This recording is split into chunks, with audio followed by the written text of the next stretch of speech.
welcome to Big Muddy Mayhem. This is the podcast where we talk about true crime and bad behavior throughout the Midwest. Each week we'll bring 2 stories from the heartland that might break your heart, but we hope to entertain you along the way. I'm Tracey Laricha. And I'm Janet O'Brien. Hello! Hello! How are you? I am doing all right. I am not trying to be extra sultry this week. I just have... the weather is finally cooling off, and so I've got a little bit of what I hope is not snot, but what might be a little bit of, like... Whatever's outside. Yeah, a little bit of a little bit of husky voice. Gotcha.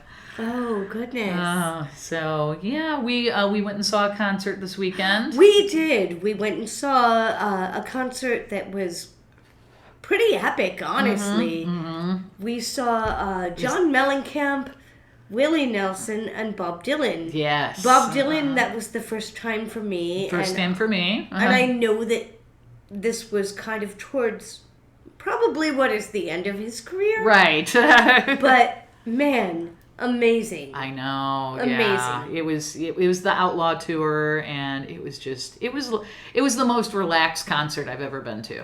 Neither one of us, I mean, you know us, we talk through everything, but neither one of us had anything to say. We sat quiet and watched. Yeah. And John Mellencamp was fun too, which absolutely. was kind of a surprising thing. I thought that I was like, we'll just get through this.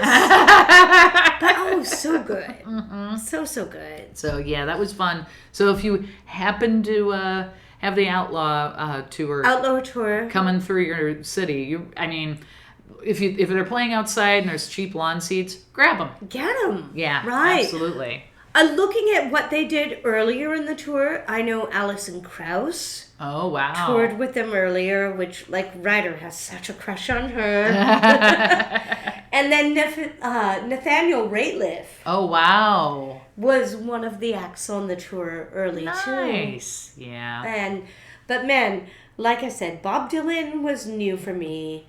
John Mellencamp was new for me. I've only seen Willie Nelson once. I had never seen Willie Nelson, so I was just happy I had to get to see him. All 3 of them were delightful. Also, if you get the chance, pay the extra and rent the seats. Yeah. If you are like us. Yeah, grab a lawn chair. And we were like grannies with our blankets over us. Oh my God. Sitting in our chairs. Right. Watching people that are still willing to stand on their feet. No thanks, we have chairs. No. But we do have some stories here. We do, and I think you start first today. I do. And, man, I've been looking forward to this one for a few weeks. Yay. Janet. Tracy. Janet. Tracy. Janet. Tracy.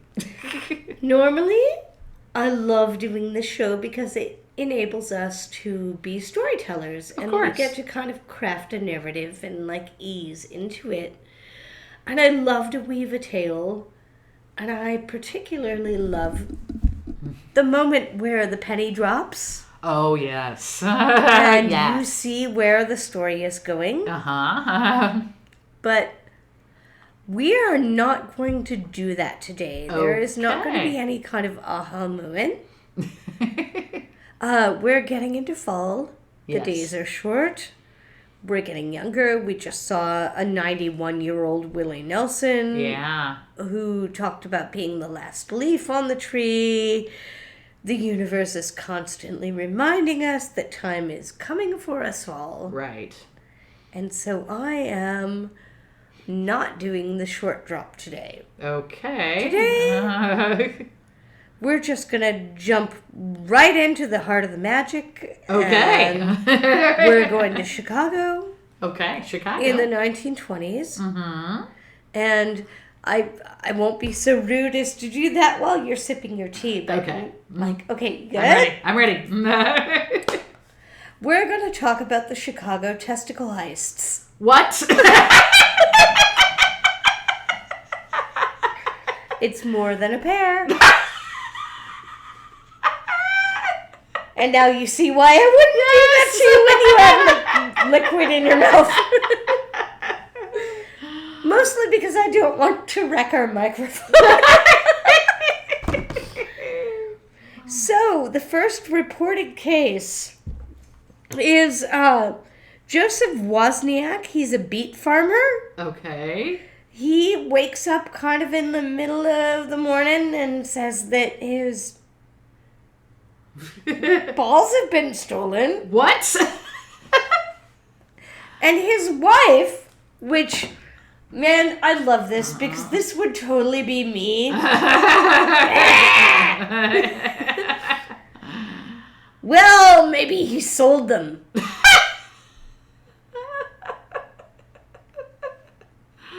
What? So he woke up. I'm just going to give you a minute to get there. So he woke up and they were missing. They were missing. Was he sewed? What was going on here? I gotta know. He was sober when he woke up, of course. Oh, yeah. No, I mean, but was there like, I don't know, like stitches or something? Or what was going on? They did say when they looked at him that everything had been done so well that it had to have been a surgeon. Okay. Or somebody that knew what they were doing. It wasn't just like some drunk person with a knife, right? So the first reported case is Joseph Wozniak. Okay. He's a beet farmer. Right. Which is balls beets. Yeah. So very right true. And his wife said maybe he sold them. Right. They look into it. And, well, I guess we need to back up here. We're going to talk about Dr. Edward Brown. Okay, Dr. Edward Brown. Saccard. What? His last name is Saccard. Early 1900s Paris. Yeah. He says, semen is the key to youth. Oh. Dr. Saccard. Go on, I'll let you get there. Dr. Saccard. I'll let it out. Says that semen is the key to youth. And so he starts injecting things into his own scrotum. Okay. He injects probably semen, maybe blood and semen from guinea pigs, dogs, etc., which is really frightening, into his own scrotum. Okay. Semen and blood. He's 73. Okay. He says it works. He's never felt so virile.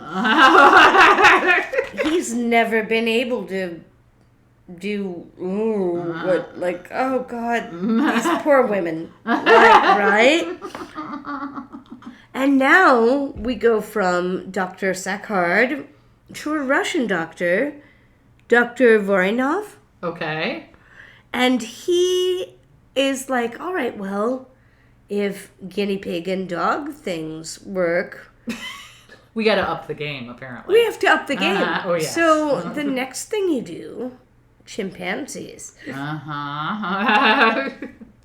Because they're closer to humans. Sure, right. And so he just takes chimp semen and injects it. But we're not done yet. Okay. I mean, believe me, when men want to come, there is no lengths to which they will not go. So, next, University of Illinois, and this is where we get to the Middle West, okay. or like to the Midwest. Right. This guy named Dr. Leidstrom. He, instead of just taking and like injecting into the testicles, he's like, what if there are more testicles? What do you mean, what if there are more testicles? Well, there's a lot of room in that sack, to be honest. So, what if we just did testicle addition? What? I mean, come on, you've got all that space. Like, you have all these pockets. Janet and I, all right, I'm going to tell you something that maybe not everybody should know, but, like, I just went into a concert where I brought, like, a marijuana vape pen, and I carried it in under my, like, 50-year-old boobie. Right? Like, it's just, like, it's right in there. I'm like, all right, well, if you're going to look for it there, then I guess you can have it. Anyway, so, again, like, if God gave you 2, why not more? Why not more? Testicle addition is a thing. So he makes the jump, presumably not in tight pants. And he brings in the, like, the extra testicles. Oh, my God. Janet. Tracy. I don't want to tell you. I'm going to let you. Both of us have, like, the weather has been changing, so both of us have hot tea right now. Anyway, go ahead. I don't want to give Janet a, like, laugh line when she's sipping on anything because I don't want to ruin our equipment. Janet. Tracy. Janet. Tracy. Janet. Tracy. This doctor's name. Mm-hmm. Are you ready? I'm ready for the name. Dr. V.D. LePants.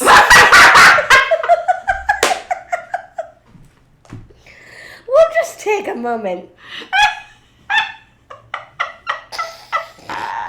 Dr. LePants.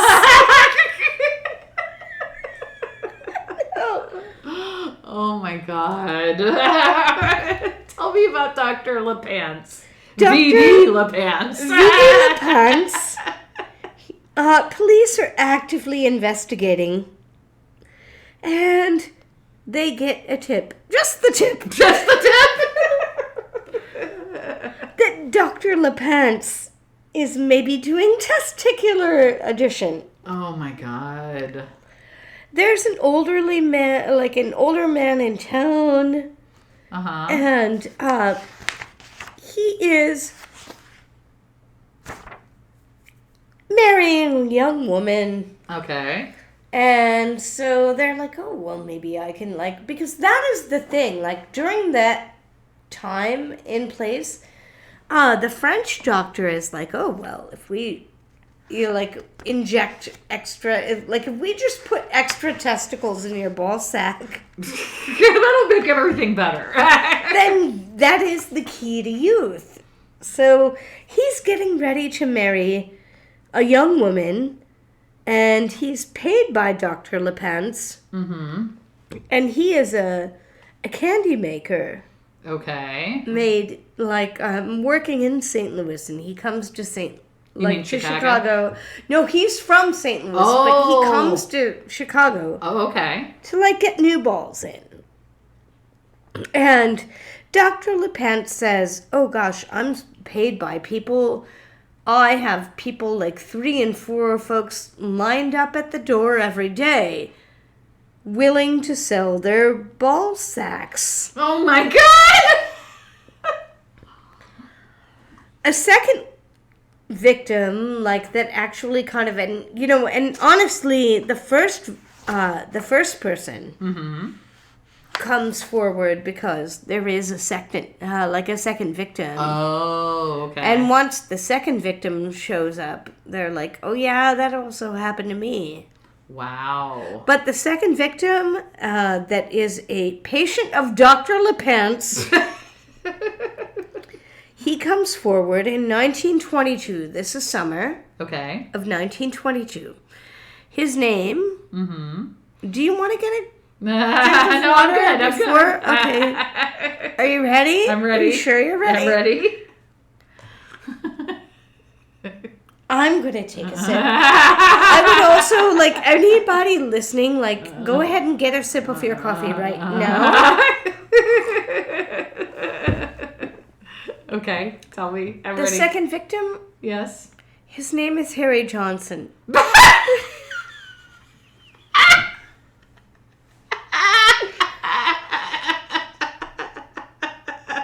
I wouldn't feed you Harry Johnson with something stuck in your mouth.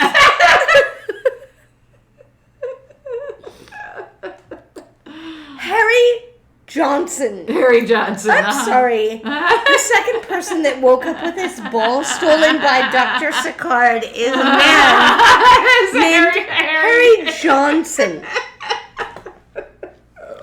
He thinks that he passed out in the hall. Oh my God. Someone got to him and was like, what the fuck is wrong with you? And like got him to a hospital. So the police captain says he has a tip.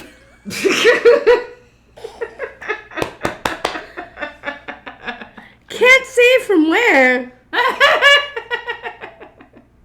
But it doesn't involve drawers off of men in white coats stealing balls, which is what Harry Johnson says. He's like, oh, I've got like 3 men that like were in white lab coats. Wow. And I was drunk and I saw that, and then I woke up in a hallway and someone's like, we need to get you to the hospital. And then he got there and his quote-unquote glands were gone. Oh my gosh. So 1923, they actually make a bill in Springfield, Illinois, making it illegal to steal someone's testicles. They put together a bill. It's not actually made into law, but I really wish that it were. So, meanwhile, Charles Reams, who is one of the guys that came forward when all of this came, like, he was, all right, after the first testicle thief. Yeah. Charles Reams was like, yeah, that happened to me last fall, but he didn't want to say anything about it. Oh, my God. And I'm sure there was a lot of people like that. Right. Who knows how many dudes had their nuts stolen, right?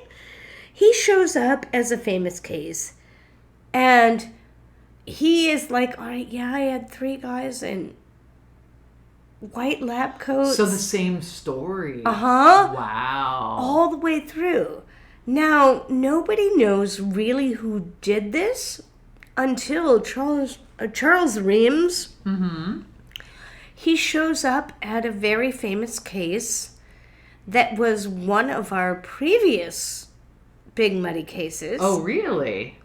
Charles Reams is one of the people that shows up at the murder case of Leopold and Loeb. Oh, wow. And he claims that Leopold and Loeb are the ones that, like, stole his nuts. Oh, that's crazy.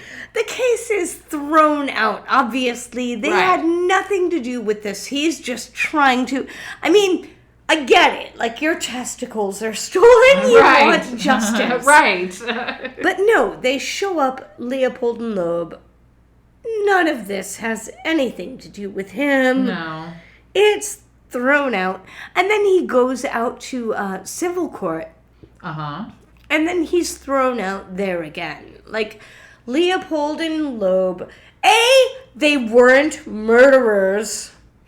B, they did not steal anyone's testicles. Right. But woof. So they are the... Pardon me. Goodness. The last people that are kind of claimed as testicle stealers. Right. The case is unsolved. Oh my God. I mean, Nobody finished. Right. Right. We can't get any satisfaction here. But yes, for a little while there was a thing where at least 3 people, maybe a little bit more, got their nuts stolen. Crazy. That's crazy. There were doctors that were doing testicular implantation. The reason that they think that this kind of finally went away is that finally we get around to stuff like, the early versions of Viagra. Right.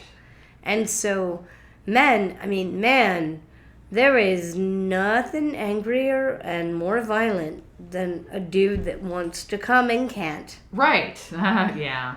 And so, boy, there's a whole lot of, they're like, all right, well, we've found,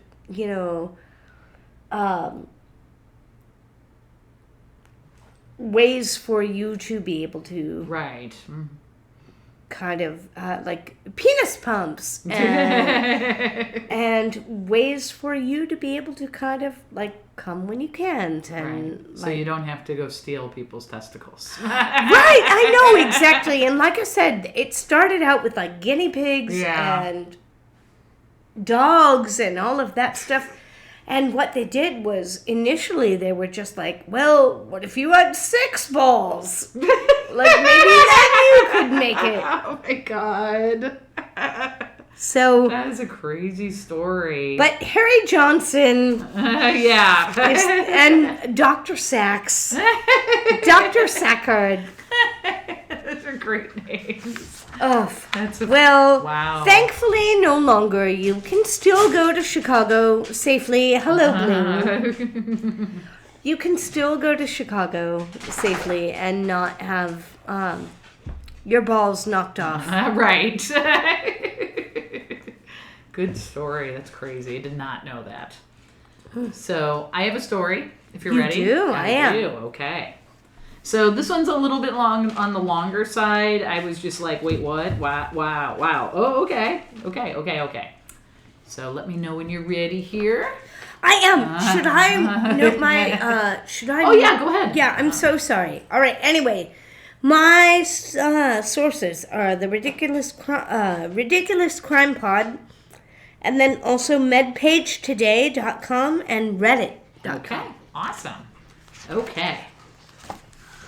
Have you heard the name Charles Albanese? I don't think so. Okay. So Albanese makes really good gummy bears, but no, not that Albanese. No. Okay, so Charles Albanese, he was born June 13th of 1937 in Chicago, Illinois. He's the oldest son of Michael Albanese Sr. and Clara. Okay. There's not a ton about Charles's childhood, other than he was known to be a spoiled brat who always wanted to be a big shot. He has a younger brother by the name of Michael Albanese Jr. So the younger son, the second child, was named after the father. In the 1960s, Charles was working as a car salesman in Norwood for Norwood Motors Inc. in Morton Grove, Illinois, which is near Chicago. He got married in the 60s, and he had 3 girls. February 1st of 1965, Charles makes one of his first mistakes. He and a friend, they end up posing as detectives, and they end up breaking into the home of the 61-year-old bus driver. That's weird. I know, and they rob him of like $160. And this is 1965, so that's a lot. $160, like that's enough to get you out of town. Right. And his name was Emmett Farrell. That was the bus driver. It was just armed robbery. They went in, they held a gun at him, saying they were detectives, but then they clearly weren't. Took $160 and left. These names, I feel like I'm gonna, something's gonna make it. Right. Yeah. So the neighbor, Emmett's neighbor, the bus driver's neighbor, sees the license plate, writes it down, calls the cops, And a week later, Charles gets arrested. He's charged with this and apparently several counts of auto theft. So I guess him and his buddy had been like doing this. He worked for a car dealership, so I couldn't find any information. I feel like they're related, but I couldn't verify that. He got sentenced only 5 years probation. He was never put in jail. But when that happened, his wife was like, you know what? No. And so she leaves, takes his 3 daughters, moves to Wisconsin. So he ends up getting married again a second time, but we don't really know a lot about the wife. We know that she had kids because when he ended up basically separating from her and going through a divorce, he decided, well, I'm going to get married again. So he ends up getting married a third time to Virginia. Virginia is his third wife. And he's still married, though. And after he gets married... so now it's polygamy. Yeah, but he's apparently going through the divorce at the same time. They went to Vegas over Labor Day weekend. Right, and Vegas is so easy. At that point in time, it's just like, this is where you go. Right. So but after he gets married, the first 2 wives start after the divorce, they're like, okay, you owe us back child support. You owe us money. And he's not paying his child support. So he's just like, okay, well, he's just, nothing's happening. It's like any case. I think most cases of child support are that way. And the new wife is still raising the kids. Right? No. Remember, the kids are not, he doesn't know any of his kids. Oh. Both of his first wives took their kids. There are no kids. So he has no involvement. No. He just sprays and then leaves. Yeah, he gets married, has some kids, and then leaves. So, but anyway, the second wife finally, that gets finalized, and now he owes basically each of his ex-wives about $3,000. Okay, now I'm going to switch gears here. Okay. I'm going to talk about his dad's company. Remember how I mentioned Michael Sr. in the beginning? Right. So Michael Sr. ends up forming the Allied Die Casting Company, which still exists today. Oh, wow. So it's still there. It's still run. Here, I'm gonna find a thing here on it because it's just very interesting. So Grandpapa has all the money, and Dad is still working for them. Yeah. Well, okay. Hold on. Okay. So here we go. They're still in existence. Okay. And here we're gonna do About Us, and it talks about the history of Allied Die Casting was founded in 1966. By my grandfather, the hardest working man I ever knew, Michael Albanese Sr. He had so much passion for this company and this industry that it was contagious, and everyone who worked by his side couldn't help but work a little harder and a little happier. His spirit is forever a part of Allied and is alive and well today and everything. So there's a picture of the dad still on their current website. So he looks like a pretty nice guy. He does, but it's so Eisenhower. Yes, it is. Well, it's, I'm sure that's from 1966 when he first opened the company.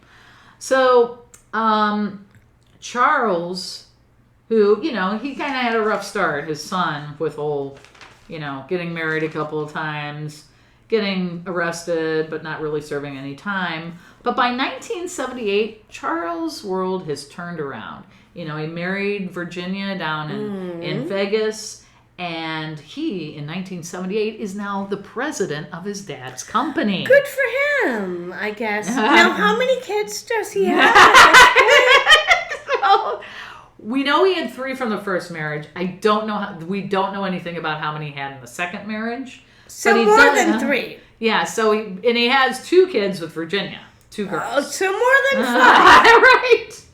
At the time when he was president of the company in 1978, he was making about $60,000 a year, which is about $296,000 a year. So he's making bank. as president for his dad's company. Charles and Virginia are doing really well. They end up buying a larger house in Spring Grove, Illinois. The neighbors notice that he flaunts his wealth. Him and his wife have 2 daughters. They enjoy frequent vacations, and he owns multiple expensive cars.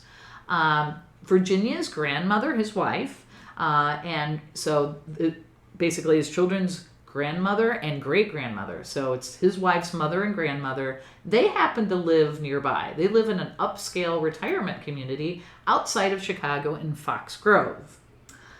Marion Mueller, she's 69 years old. This is Virginia's mom. And Mary Lambert, who's 87. This is Virginia's grandmother. Okay. Charles and Virginia, they go visit them often because, it's her mom and her grandmother living together. Right, living of course. their life. You're in the same neighborhood. Yeah. Like, why not go see your family? Right. So they appear to be in great health.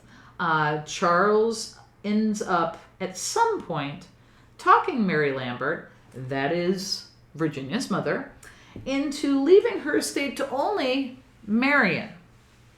So basically he is talking Virginia's grandmother. I'm sorry, I get their names confused because they both start with M. He talks the grandmother into saying, when you pass, you should probably leave everything to your one daughter who lives with you. You would think. And she changes her will, and that happens. And then sometimes he would visit them on his own and bring them little gifts, jewelry, and sometimes little snacks. So Mary Lambert, that is Virginia's grandmother, was born June 12th, 1893 in Austria. She was married to John Lambert, who passed away in 1955. Mary and John had 2 children, and one of them is Virginia. Marion. One of them is Marion, that is Virginia's mother. Marion is born on March 30th, 1911. She is married and has 1 daughter, Virginia. Virginia's mom, Marion, and her dad, they end up getting a divorce. And like I said, her mom and her grandmother, they're living together. They're like, we love visiting the children. We love visiting the grandchildren. They're living their best golden age life, On August 5th, 1980, Mary, the older, the grandmother, becomes suddenly ill. And then she's sent to the McHenry Hospital. She has severe nausea, vomiting, and diarrhea. That could be just something, but that she could also be like a poisoning. She passes away the next day. They end up saying the cause of death was heart attack due to her old age, because she's almost 90. But then something else happens. 12 days later, Marion, Virginia's mother, is suddenly rushed to the hospital with the same symptoms. Marion passes away 2 days later on August 18th, 1980. This sparked fear in the community. They were thinking, well, maybe there's something wrong with the water supply. Maybe it was contaminated, or like, what is going on? These 2 ladies who live in this nice, retirement community. What the heck is going on? So the county health department, they end up doing a full investigation. They do a investigation of the house, investigation of the utilities. Can't find anything. So nothing happens. When Mary, the grandmother, did pass away, because Charles talked her into it, everything went to Marion. And then when Marion passed away, Marion only has 1 daughter, who happens to be married to Charles. And so everything gets passed. So now Virginia has 2 estates, which is worth about $150,000 back in 1980, which is worth over $500,000 today. They also end up they short sell her house, so they get funds from that as well. The house that both the mother and grandmother lived in. September 1980, the board of directors now we're going to go back to his company. The board of directors, which is him, Michael Sr., and Michael Jr., his brother. Those are the board of directors. They're the only people who have shares in his dad's company. They end up having this meeting where basically Michael Sr. is like, Charles, you're a horrible president. You're ruining my company. I want you out. Right. They wanted to fire him. And then they end up compromising. They're like, you know what? Okay, what we're going to do is you're not going to be president anymore. You're going to be treasurer. So he probably, I assume, got a pay cut. I don't know. Michael Sr. was having nothing of his son, being president. He wasn't doing a good job. Right, completely. Right, like, you're not it. Yeah, no, not working. So days after the meeting, okay, Michael Jr., his brother, Charles's brother, who's in his 30s, he gets sick after eating lunch at work. What the fuck? All right, something weird is going on here. Right. This is not just... No, it's not good. With nausea, vomiting, and diarrhea. And then Michael Sr. also starts to experience the same thing. So who is poisoning who? I'll let you know here in a moment. All right, I know. I'm on it. So over the next several months, both of the Michaels, Michael Jr. and Michael Sr., they keep getting sick. They, every time they eat at work, I would stop eating at work. Let's start there, right? Lunch. Like, how hard is it? Leave. To just bring Go home. You own the company. Go home and eat. A peanut butter and jelly is delicious. Just take one. So Michael Jr., Charles's brother, he starts having neurological symptoms like numbness, weakness, the things that make it difficult for him to walk. May 1981. I can't believe anyone is taking lunch from home at this point. I know. May 1981, Michael Sr. was hospitalized. Doctors were unsure that they could save him. He was 69. Right. He's only 69. Because of this, the three owners of the company get together. Well, they get together. They write up some paperwork. So Michael Sr. is still alive. Michael Jr. and Charles all sign this agreement because of his health conditions. They're like, okay, Michael Jr. will become president, and Charles will become vice president. So he basically got denoted and then pushed back up again because his dad is dying. Oh. Michael Sr. passes away on May 16th, 1981. Oh, no. Okay. So now we're going to change scenery here. Go on. Now remember, this is the 1980-81. It isn't like you can go on the internet and go, oh, this seems kind of weird, and try to look them up. In 81, there's nothing. You're not going to be able to connect things as quickly. There was this seminar for medical examiners that was happening. Both the McHenry County Medical Examiner and the Lake County Medical Examiner, both, outside of Chicago, they start discussing their recent cases that are and the mysterious illness that keeps plaguing Michael Jr. And they're like, I heard about your case. You've heard about mine too. These all seem to revolve around one person. Right. That's really weird because people have died in both of their counties, and that's why they're like sharing each other's news. So they're like, you know what? Maybe we should do something about this. So they end up ordering to have all three bodies exhumed. And they also run some tests on the living person who keeps sicking.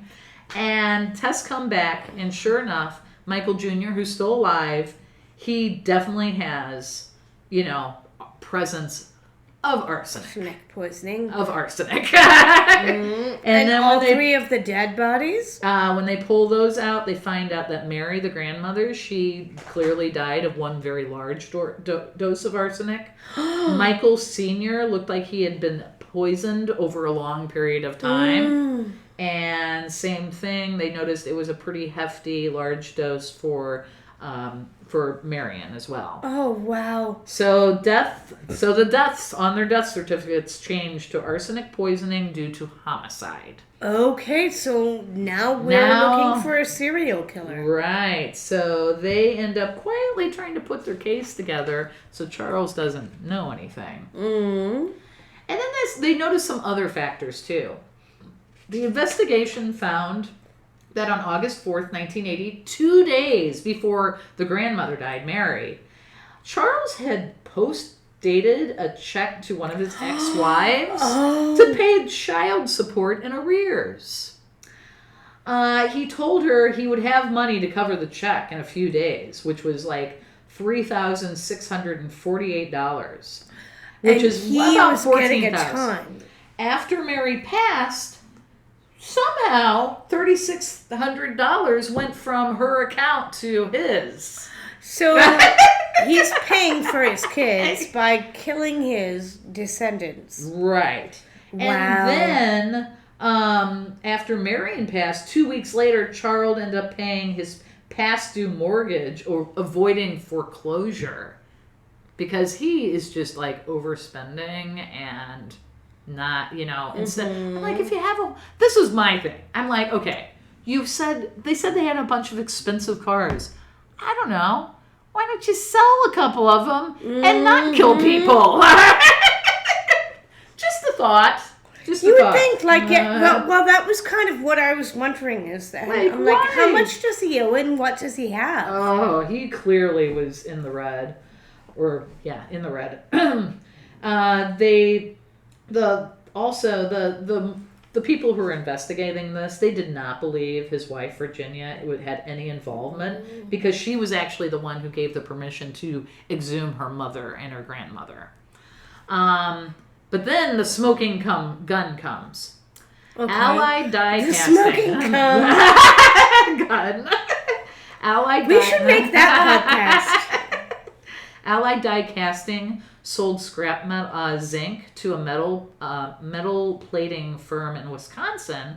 But when he would sell the scrap, instead of putting the funds back into the company, he would just pocket like $25,000 to $35,000 to himself. Okay. He was also sold arsenic from the metal plating operator at that business because he said he needed to get rid of some pests around the house. There you go. Well, who amongst us? So now we are starting to get concerned because Michael Sr., after he passed away, he left his entire estate to Clara, which was about, at this point, Clara's worth about $500,000 in 1981 money, which would be $1,777,000. So almost $2 million.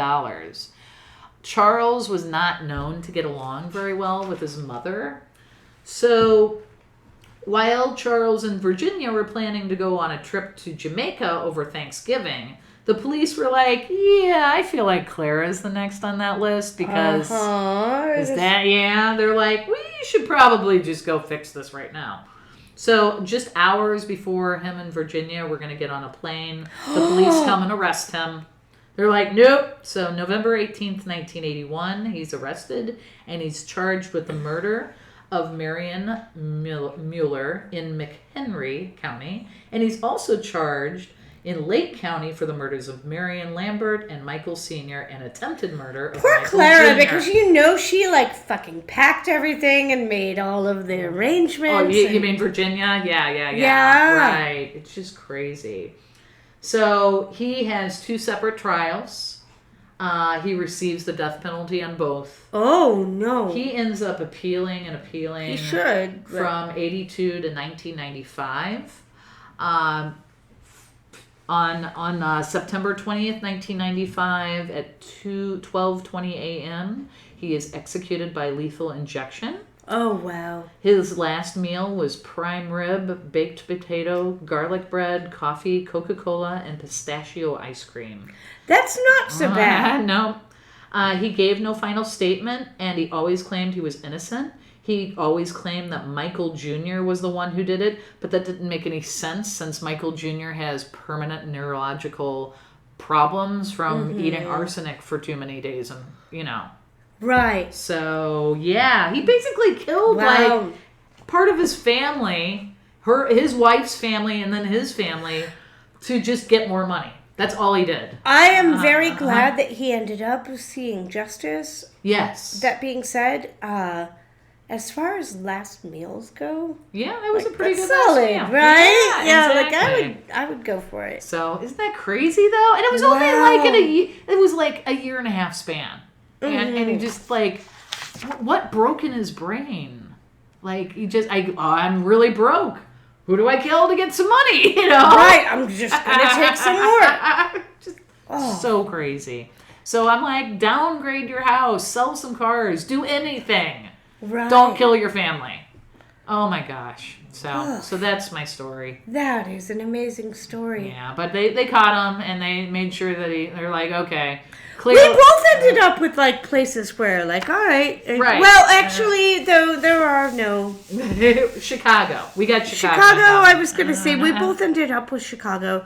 We didn't, like, honestly, like, I think Dr. Sachs is the person that was probably it. responsible for. Right. Anywho, I am going to take Janet out back, and I'm going to show her the fancy car that I just bought, and the trunk that's full of testicles. And we will be back with what's nice. We'll be back with what's nice. Hey, Muddy Buddies. We have an exciting announcement to make. Woohoo! And that is that Big Muddy Mayhem is turning 1 year old. I know. I know. 1 year of getting muddy with you. We are going to be at Third Space.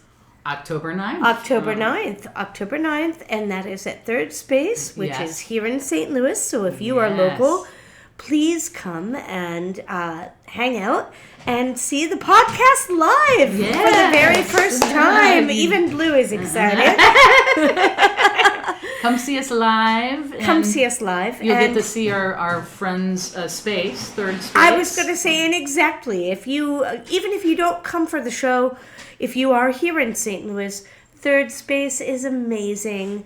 A spot where you can come and join in on artists' drop-ins and musicians and speakers and podcasts and all kinds. They do crafting and stuff, so that's been kind of fun. All kinds of fantastic things. We'll post a link and I'll make an event for it. So hopefully, tell your friends. It's going to be fun. But for right now, put October 9th on your calendar. Yes, October 9th. 1 year of getting muddy with us, and we really hope to see you there.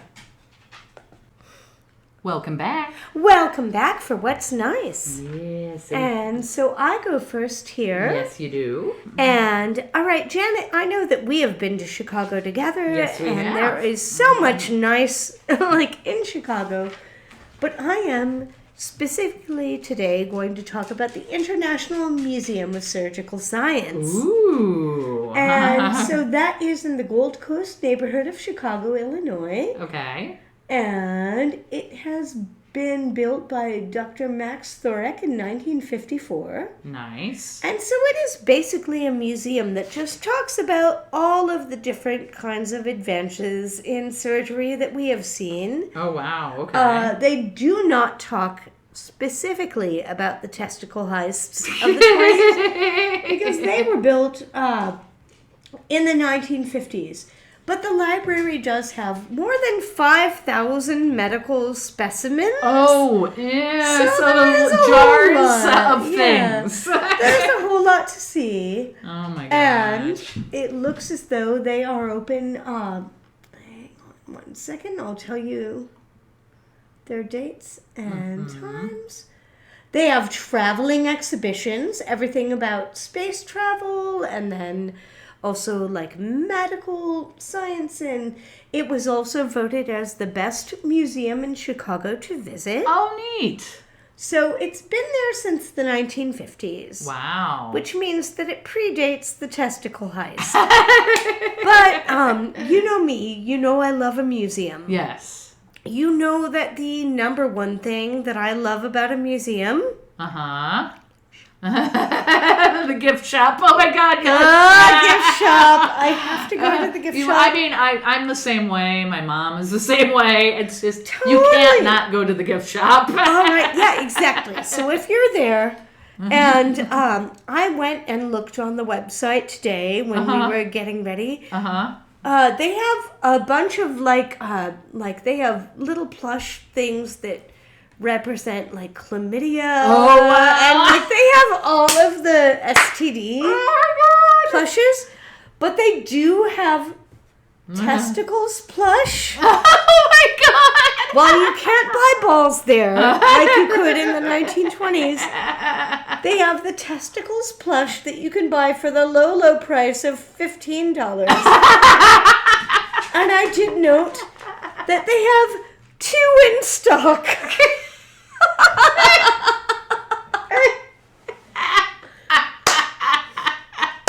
And on a day that has been kind of like a little bit of a sad and scary day for me, that made me laugh.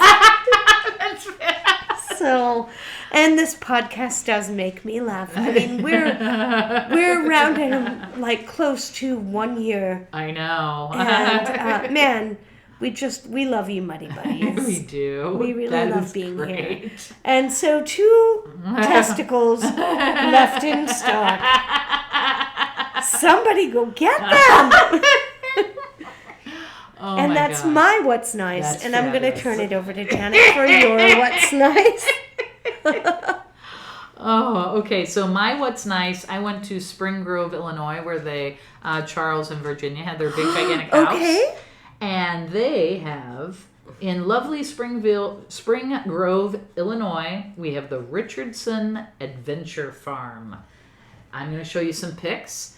The Richardson Adventure Farm has a sunflower field, a Christmas tree farm, a tulip festival, and a pumpkin patch. So they've got all of the seasons covered. Oh my goodness. So for $24 right now, if you go there, I think it starts mid-September until the end of October. How many testicles does come in? No. You can do your pumpkin picking, but for $24, this gets you into, they have a maze, they have an observation tower, they have a train, they have a wagon ride, they have a carousel, they have pig races. I love it! They have pedal bikes, they have slides. For extra, you can do a zip line, you can do a paintball shooting gallery, they have a gemstone mining. And of course, so it's like Eckert's plus something. Right. And then, have you ever heard of zorbing? No. You're like, I have no idea what you're talking about. What is zorbing? I just watched that whole show about the Mormons, and they didn't even talk about it there. What's going on? Okay, so zorbing, I gotta pull it up. Okay, we're gonna go zorbing. Here. Adventure Farm, corn maze, blah, blah, blah, blah, blah. To do. Would the church approve? I don't know. I'm like, I'm sorry, what? I feel like maybe I zorbed when I was in high school, but I didn't know that it was wrong. Go on. Farm. So here Janet's getting ready to zorb us. Here it is. I'm going to take Janet out back and zorb her. Do you see the puffy ball that you can put people in? I almost just spit that out onto my brand new journal. That's what zorbing is. Oh! You get in one of those? One of those giant inflatable balls. And then you just like run into each other. Get ready to strap into this 11-foot ball and roll down a hill. I bet it's not 11 feet. To feel this one-of-a-kind sensation. Richardson is proud of one-of-a-kind sensation. He's bragging. Oh my God! But it's only available on Fridays after 5 p.m., Saturdays and Sundays. Right. And of course, they have a waiver. Usually, you get a text at like 1:30 that's like, "You up?" But when I clicked on it to try to read about it, it immediately pulls up this waiver like, we are never going to be responsible for anyone ever getting us. But so these are the inflatable, like... Yeah, the inflatable balls you get in. Mm-hmm. And then run in them. Yeah, and it's just so funny. But we had those at the City Museum for a very brief amount of time. But zorbing, I'm like, what? So anyway, it has all the things. They have, nice. And so they're doing their pumpkin stuff now, and they have a whole lot of things you can do there. So so that is my What's Nice for Spring Grove, Illinois. A little fall festival. Yeah. And then you can like zorb when you're there. Sign a waiver. Right. Get everything ready. So I think this is where we come to an end. I think this is where we are at the end of our story. Right. And we got to remind our listeners to do something. We do have one more thing, and that is that we do need to say that, man, the world is a sharp place. People are absorbing everywhere. But as you go about your day, please, please, please, no matter how contentious things go, please stay Midwest nice. Stay Midwest nice.